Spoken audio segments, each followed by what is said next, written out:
Hey there, I'm Drew Badger, the world's #1 English fluency guide, and it is a pleasure to welcome you to another advanced listening practice lesson. At the beginning of these, I always like to say, if you are new to my channel or this video series, please go back and watch the previous videos in other series, like our slang videos or introduction to grammar, so our beginning grammar series. Anything that will have me speaking much more slowly, so outside of this series, and that way you will get a chance to hear what I sound like at a slower pace, kind of like how I'm speaking now, but a little bit slower than that, so you can get used to the sound of my voice, and that way when you come and watch this series, you can get used to the sound of my voice and be able to actually hear and understand a lot of the words and complicated expressions I'm saying. So I will be speaking at fast, so normal, or faster than native speed in this series, and if you're ready, let's begin. Well, I actually got an interesting mail from a learner, maybe that was yesterday or 2 days ago, and she was describing, I guess it was a she didn't say whether it was a she or not, but I'm guessing she was, based on the mail, but she said she had gone to a store and was asking a clerk about, like, actually getting a bra fit, to have it, like, fit properly. So looking for a sports bra, and trying to figure out, like, some way to explain to the clerk at the store, like, hey, how can I find a bra that doesn't, like, make my breasts move too much? Now, of course, I was like, oh, that's an interesting topic to write about, and so I was like, okay, why don't I just make a video about this? Not because, you know, I don't like breasts or something. I mean, I do. Well, I mean, all right, yeah, you got me, so I guess I do. But anyway, the important thing is that in the conversation or in the mail that she was sending, she was talking about, how can I express the fact that, like, I don't want to, like, say that my breasts are jumping out of the bra. I want to say that they're, like, kind of moving or something like that. So she was using the word jump when talking to the clerk about saying she didn't want her breasts to move when she's doing exercises, that kind of thing. But the clerk was talking about, oh, you don't want them to bounce. So the difference there was, like, do you want them to jump, like move around a lot, or do you want them to bounce? And so she was talking about kind of a problem that advanced learners have, and so that's what I want to address in this video, where you're talking about the kind of nuances of a language, and the nuances are things that, like, maybe there's a slight difference in meaning between, you know, one thing in one culture versus one thing in another. Or you could even be talking about the slight differences between two verbs, like bounce and jump.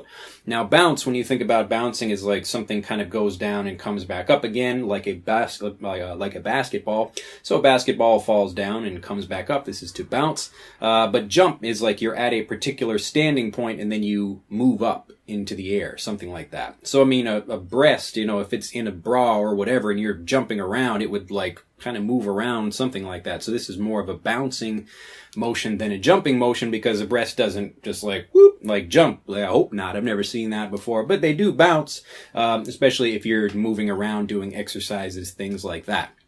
Anyway, this touches on, and this is a really great conversational expression, to touch on something means to be connected with. So it's touching on the idea of, how do we know which word to use in a particular situation when, like, maybe a slightly different word that has a related meaning might be a better one to use? And honestly, in the reply that I wrote to her, and what I'm going to explain now, is that you really can't know that unless you kind of go deeper into the things you want to learn more about. And so it's just one of those things that, just like a native English speaker, if you don't know the language, you can kind of talk around what you want to say, not being able to express it exactly using the right word. So you don't have to feel bad about this as a non-native speaker learning the language, because, again, native English speakers don't always know the correct word for a particular situation. Now, there are more kind of physical things that I recommend people study, so especially phrasal verbs, and I happen to have a pen in my hand right now, so I can just give a quick example. Now, I believe phrasal verbs are so important to teach, not only because they're such an important part of the conversational language, so you might not use them as much when you're writing, even though they do appear a lot, but we definitely use a lot of phrasal verbs when we speak. So a phrasal verb would be like come over to someone's house, or to drop by someone's house, and this just means to visit, but in a more casual and conversational way. So if you want to learn phrasal verbs, then that's like something that, number one, it's going to be much more helpful for conversational expressions, but also how you learn phrasal verbs and kind of seeing them visually is a really great way to learn them. But this also demonstrates the slight differences between different words or different verbs. So even though you might not know maybe something like politics, where you're talking about like, you know, a particular party, or you get into complicated language like that, like you might not know that information, but you would probably have a good idea if you study physical things like physical motions and phrasal verbs, because those come up in many different situations, like when you're talking about politics or business or sports. All of these physical things you can study, so this kind of limits the number of things you have to learn in order to have better conversations, because the physical kind of like whether a motion is happening slightly or in a big way, something like that, that has a much bigger importance, or it's much more commonly appearing in conversations than particular technical language that you might find in like a science lecture or a government speech or something like that. So with my pen here, we've just got the example of falling down versus falling over. Now, I can use a pen like this, and I always teach phrasal verbs in a visual way, just like I do in my visual guide to phrasal verbs, because it's such an important way to see the differences between phrasal verbs without someone trying to explain what the differences is. Now, what the differences are, I can't speak today. Anyway, so if I look at a pen and it's falling down, I'm just going to like have it drop like this. Okay, so I've caught it in this hand and it's falling down. So when you fall down, fall means you're moving at the speed or the rate of gravity. So something is moving very quickly and it's going straight down. But to contrast this with fall over, this is like if I have a tree here and it's falling like this. So fall down and fall over.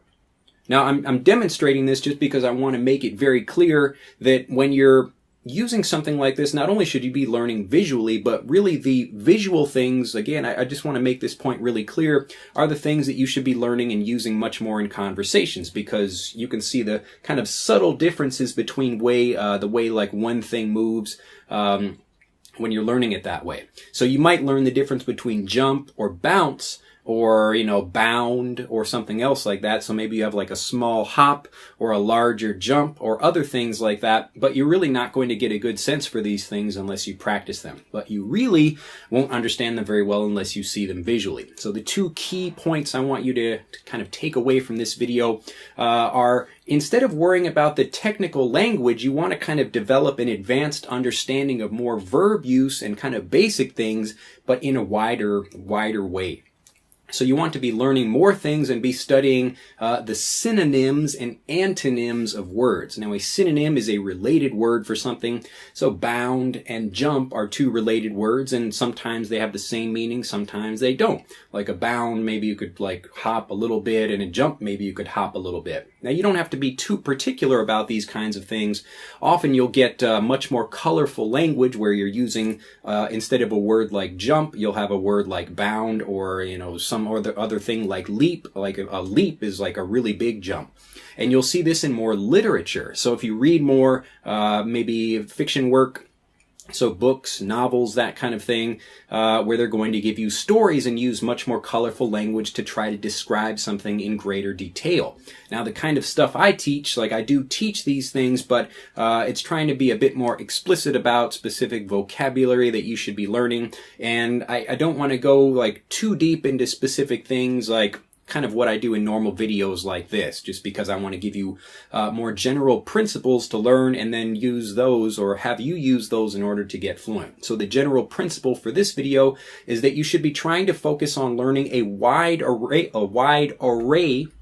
So an array, A-R-R-A-Y, array of something, just means like a wide area. So a wide area of verbs and kind of basic nouns where you're just describing different things in different ways. So I want you to go deeper. That's the takeaway. So this is another phrasal verb, a takeaway, or I guess a phrasal noun in this situation. So the takeaway from this, the thing that I'd really like you to remember, is if you want to have a more advanced vocabulary, it's not about knowing like lots and lots more information. It's about going deeper with the few things that you do find in conversations. And this includes like more basic nouns as well as basic verbs. I would even say verbs are much more important for this, just because they give you a much wider range of describing physical activity and the physical things we do every day, which aren't really requiring you to have a whole bunch of technical knowledge in many different areas.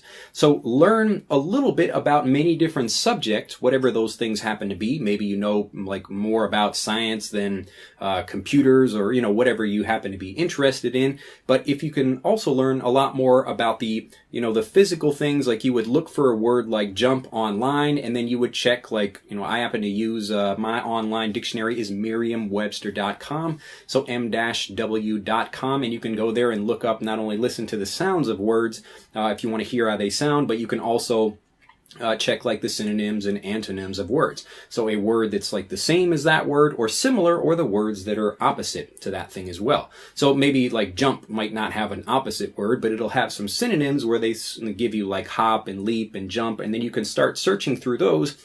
And then I recommend like just trying to put like a single word like jump or swim or leap or something like that. Just go right here on YouTube and search for one of those particular words, and it will probably come up with a video where you'll get to see examples of people doing that thing. So you get to see what it looks like, and you're kind of, maybe one day you just spend your time looking at things like climbing. So you just take one verb and just try to go deeper into that verb. Or you take another one that's like punch, and then you're learning about boxing, and there's all kinds of different punches you can do, like a jab or a right hook or an uppercut, that kind of thing.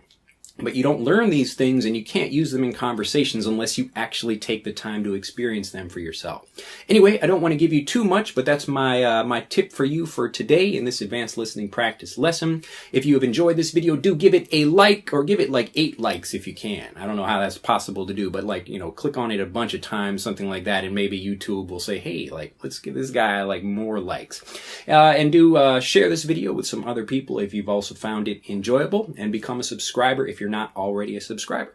If you have any questions, or if you can think about some other things, my kind of quick assignment for you right now would be to go in the comments section and just find like one verb. Go online, go to Merriam-Webster, type in one verb like climb or jump or swim, or whatever. It could be even something more complicated like deduce. To deduce, D-E-D-U-C-E. To deduce something means to think about something. Well, I won't even give you what the definition is. I want you to go look it up. But pick a verb and then look at some of the synonyms for that word, and the antonyms as well. So the words that are similar and the words that are different, and put some of those in the comments, just to get you started in looking at some of the wide array of different words and expressions you can use when you're describing different things. Well, that's it for this video. I hope you have enjoyed it. Again, give it a like and become a subscriber if you're not already a subscriber of the YouTube, of the EnglishAnyone.com YouTube channel. And I will see you in the comments below. Bye-bye. To continue learning, click on the link in this video to download Speak English Naturally, our free guide to speaking and sounding like a native English speaker. The guide reveals the 3 most important kinds of conversational English you must learn if you want to sound native, and will help you experience instant improvement in your fluency and speaking confidence. To download your free guide on a mobile device, click on the link in the upper right of this video. To download your free guide from a computer, click on the link in the lower right of this video. I look forward to seeing you in the guide.